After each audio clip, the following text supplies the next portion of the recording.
All right, we got 5 minutes on the clock. What is your name and what is your podcast show? My name is Alyssa Dver. The podcast is Real Confidence, and we talk about the science secrets of confidence with a touch of tough love. I experienced your tough love. I interviewed you back in 2017 or 18 on one of my other shows, and you talk about confidence. And one of the questions that I had for you was, being a podcaster, some days, you have a rough day. You have a client fire you, or you lose some money, or for me, I went bankrupt or whatever, and then you got to jump in that next day, hit record, and you got to be on game, on confidence for another person. How do you do that?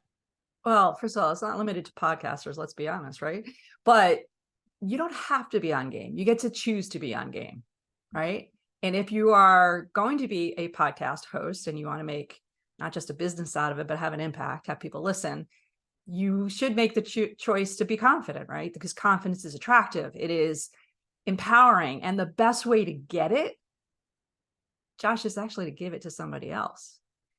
People are like, what? I'm like, yeah, like, you know what? As a podcaster, when you're interested in your guests, when you're listening to what they say, when you're giving them an opportunity to say something of meaning and impact to somebody else, you're empowering them and giving them confidence.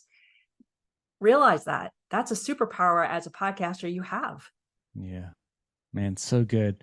All right, so give me some tactical. All right, so you and I are doing an interview together. What are some ways that I can do as a podcaster to help give confidence to you, but it also boosts mine? Like, what are some tactics? Well, even before you get there, right? If you're like, oh man, just life sucks, I can't do this.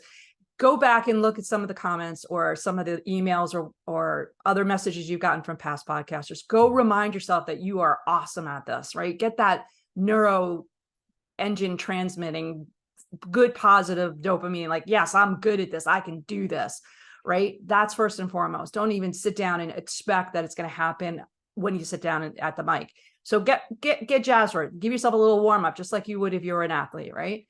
So when you're there, the other side of it is really pay attention to what the other person's thinking. As a podcaster, yeah, you want to have a script or a framework and you want to be eloquent, right? You want to be able to say what you really mean, especially if you only have 5 minutes.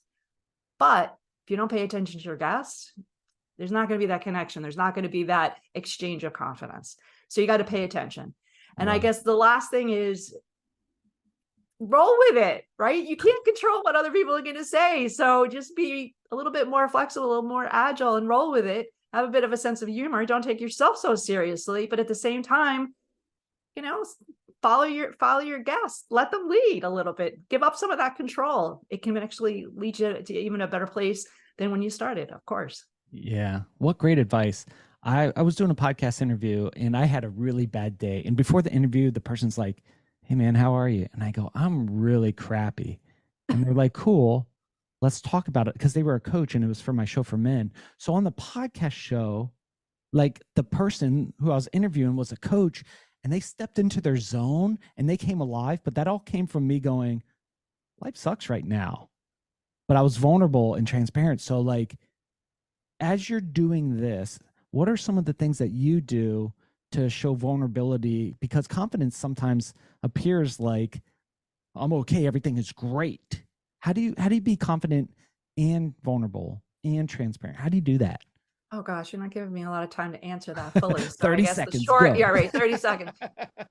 You know what? Being vulnerable doesn't mean you get to whine all the time. I always say being authentic doesn't give you permission to be an asshole either, right? And a lot of people will confuse those with confident. A confident person would do what you said, right? I'm not having a great day, but you know what? I'm psyched to be here with you today, right? Like that's my problem. Thank you for asking. Acknowledge that you appreciate them asking. I'm not having a great day, but I'm really glad that we're here together. Kind of flips the conversation that says, life happens. I'm going to get through it. But right now I'm focused on you as my guest. And I think, a confident person does those kinds of choices. Not, I know they do. Because if I let that bad day get in my way, I'm just going to get in the way of that guest, going to get in the way of all those listeners. And that's not responsible. So I'm going to choose to take my crappy day after the show. Wow. Super cool. Where can people go to learn more of these confidence tips? Easy. AmericanConfidenceInstitute.com is our website. If you put a /podcast, you'll see all my podcasts. Of course, we're on all the other channels folks tend to listen to. Awesome. And we did that all in 5 minutes, guys. We'll talk to you all on the next episode.